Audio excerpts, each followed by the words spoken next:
we're going to be working on rotator cuff strengthening, specifically focusing on anti-rotations as well as endurance.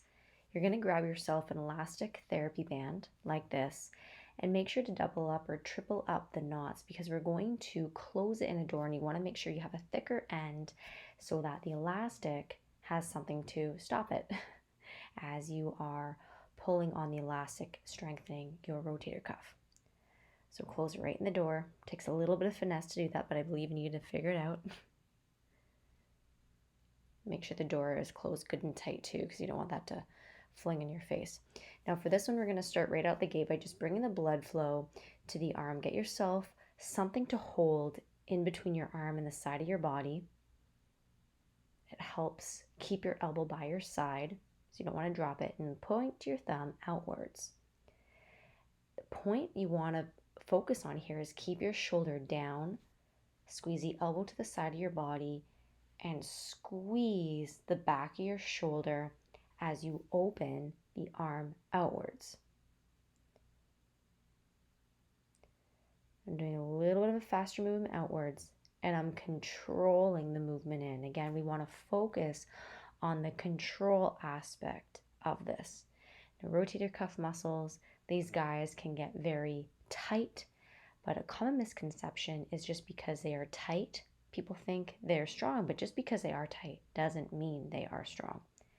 So we want to also strengthen them because strengthening can also help bring blood flow and therefore blood flow to the tendons and health of the overall muscle and shoulder in that area. I'll slowly remove, breathe, shake your arm out a little bit, and just spend the last few moments bringing the arm out. So this is known as a long lever. The elbow is out straight, and you are crossing the body. Again, keep that shoulder down. Keep the shoulder down. Squeeze that shoulder back.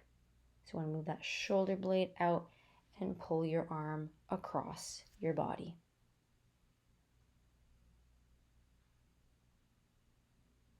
Feel the burn. We're going to transition now over to 90-90s.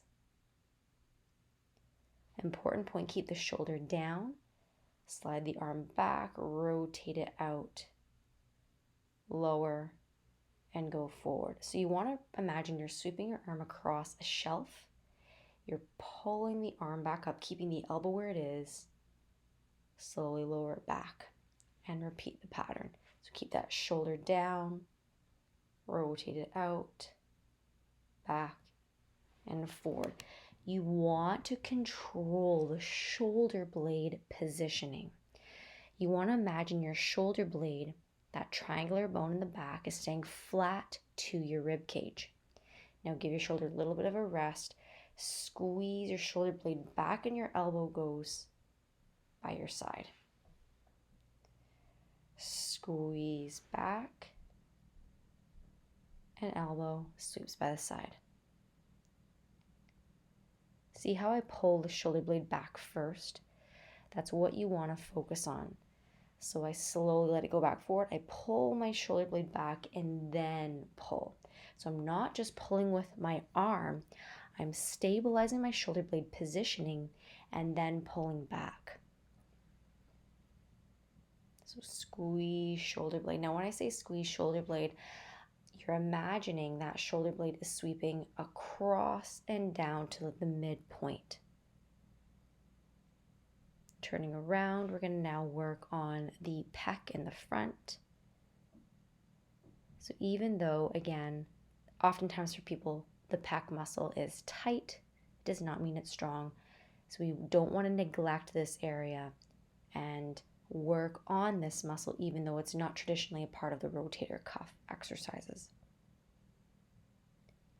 My shoulders are staying nice and square, and I'm slowly letting the elastic go back, and I'm powering through, trying to feel that squeeze right in the breastbone or the sternum.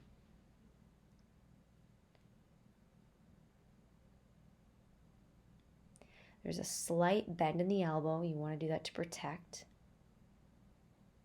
And it may look like I'm lowering the arm out to the side, but I'm just keeping it at the same level, but the angle of this video makes it appear as if I'm lowering it in the back, but just maintain the same level as what your arm is in the front and to the side.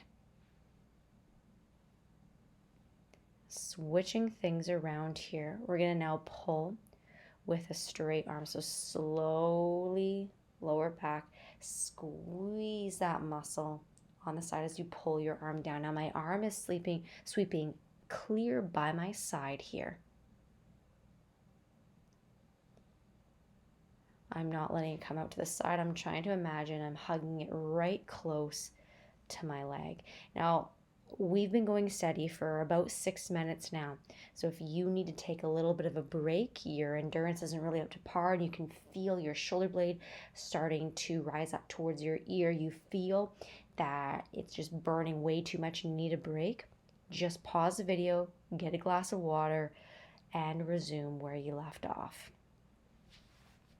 So if you guys haven't done this type of stuff for a long time, it can be a little bit of a shock to the body. Now here's where the true anti-rotation comes in, because we're trying to teach the shoulder rotator cuff muscles to do what we want them to do. Now the elastic is trying to pull the fist inward, but when I pull it back and then lift it up to the ceiling, it's a clean motion and I'm not letting the elastic pull my arm towards the door. So control every single movement, rotate it back, and press punch up through the ceiling. Slowly lower, keep the elbow where it is, and rotate back towards the door. And repeat that pattern, trying your best to keep that shoulder blade down. Please try to keep your shoulders from going up into your ears. So you see I need a little bit of a break here. I'm sure you need the same.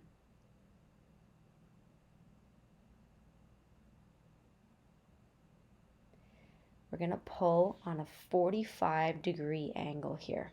So we don't want the elbow right by the side. We want it on about a 45-degree angle as we pull it out to the back.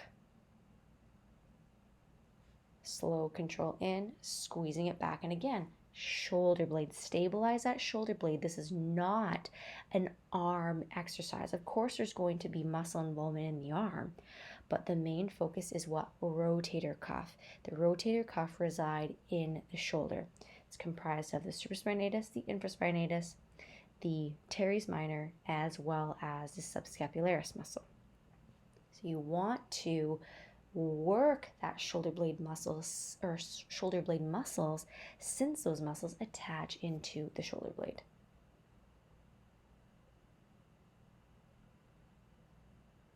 Again, working on that anti-rotation, so really trying to focus on making the shoulder and the arm do as we want. Again, if you're starting to get tired here, you can take a rest. And if I'm going at a pace that's too fast for you at this point in time, go at the pace you need. And the more you do it, the better you will get. Keep that shoulder down. Shoulder down. You don't want to feel a burning in your upper fiber trap muscle. We're also going to do anti-rotations from the back. So we did anti-rotation from the side and the front, and now we're trying to resist the pull from the back.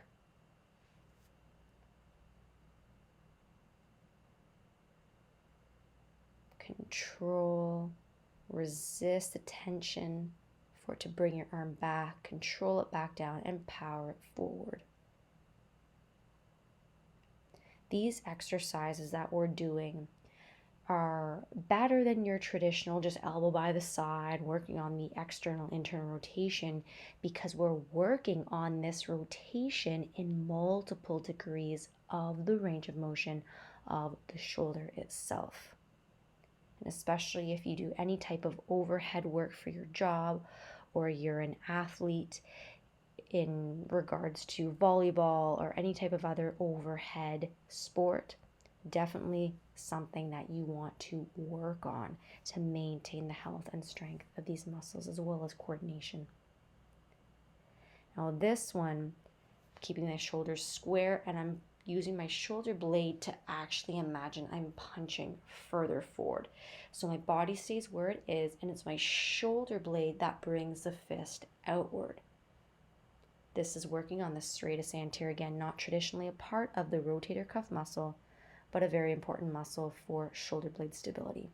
Now, anti-rotation here, resist the elastic, pulling it in. So you do want a decent tension, and again, punch forward with that shoulder blade.